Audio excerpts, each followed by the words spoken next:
Oops. Good morning. Today we're going to have a flip through of some dragon skin junk journals made by Q.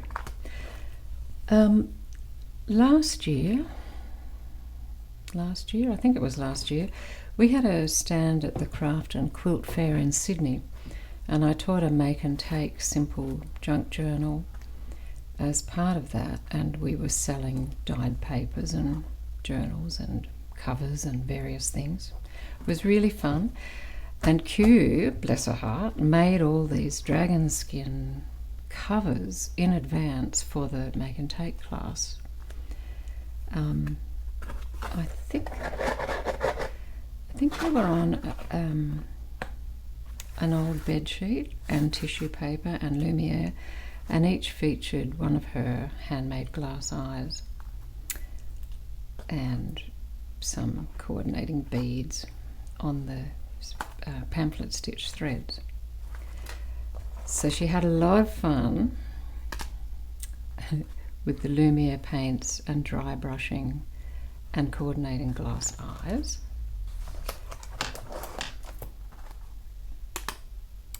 I love this icy blue one.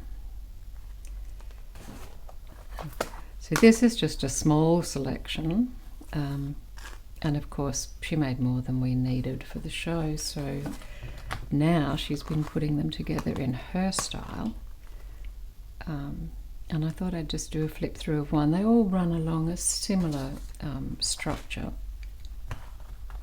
as far as what's inside goes. So look how yummy that cover is. Such beautiful colours. I think this was a Make Dragon Paper Aeroplanes book. It's got great bits of dragon on it. This is some paper that we did some tie-dye or shibori dyeing on. And this one, which takes colour really nicely, is in fact the Who Gives a Crap toilet paper roll wrapping. Very different on each side. She does love poisonous green, this girl. Here's a little bit more poisonous green. And swampy green writing paper. Oops. Oh. A pocket with all sorts of little treasures in it. Master claw. Matching tag. This is one of her hand-carved, pardon me, hand-carved rubber stamps. She did dragons and dragon eggs. Dragons everywhere. Nice crunchy bits of stuff. Lots of poison green edging on things. That is a cute little pocket. Here's some of this vintage graph paper that we oxided. This is on our list to do again. This and this technique just on scraps. It's so much fun, and it adds such nice little touches to pages or to collages. Wow. Extra little flap here. I love how different each side ends up. Now there's a bright green. We threw in some blue copy paper. It was very violent blue, well, very bright blue, and it bleeds really nicely, so it adds all this colour to whatever goes in. She had a lot of fun with stencils in these. This is the bit of the piece of paper that we, just white craft paper, that we cover the table with when we're doing the splat scraps. And you end up with this great big piece of gorgeousness to stamp into and use. It's quite thick. Some more little green pieces. I haven't used these tags as pockets, but that works really nice. Oh look, little footprints. And a skeleton of some description. Love this stencil. Ah, a piece of this very old Japanese, it was a textbook, I think. I cannot read it.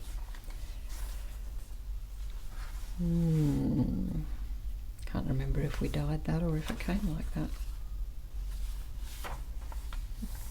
It's lovely seeing all these vintage papers that I've been hanging on to for so long finally being used. Oh, that's nice too. I love the way that when you drop water into the oxides and you get these blooms. I've got this on the desk actually. How beautiful is that?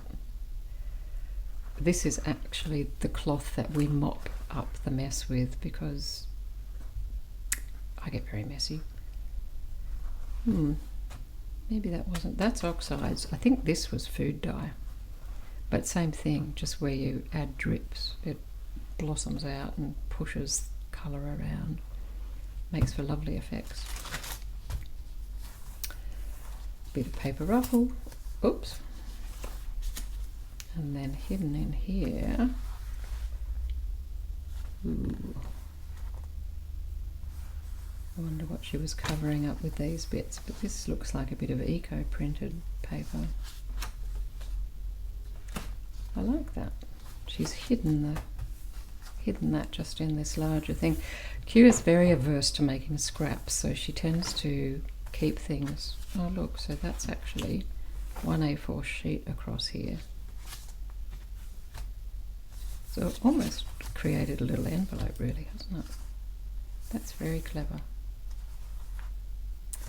And now we see the other side of all these pieces of paper. Again with, I do believe that's one of my old school report cards. Apparently my mother never threw anything out either.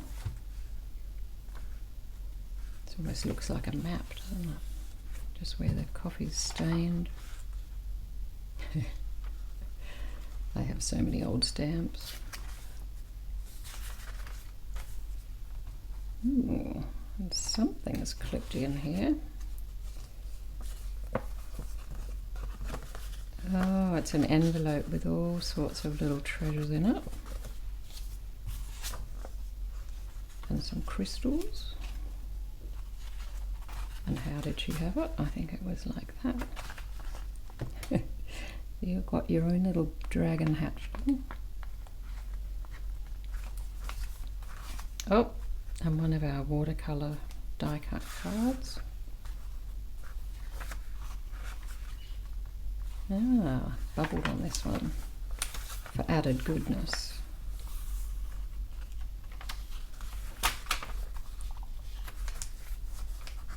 And, ooh, she was so in love with these journal cards after making them. She hasn't used them until now, so very special edition.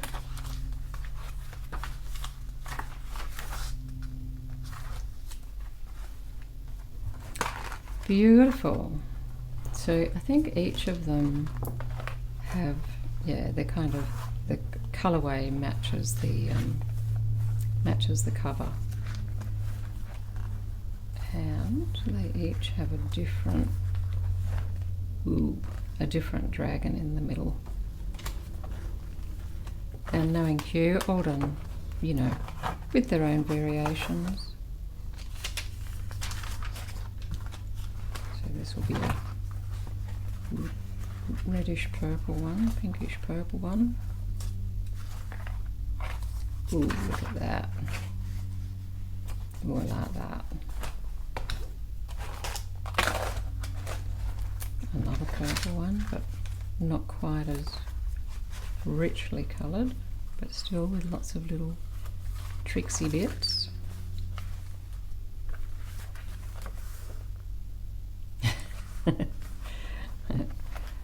A writing dragon. And last, lucky last.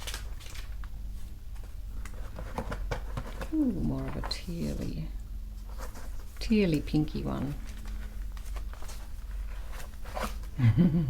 With a sea dragon. Oh, and they've all got this clipped in extras. So you can see similar papers, but coordinating extras on different flips.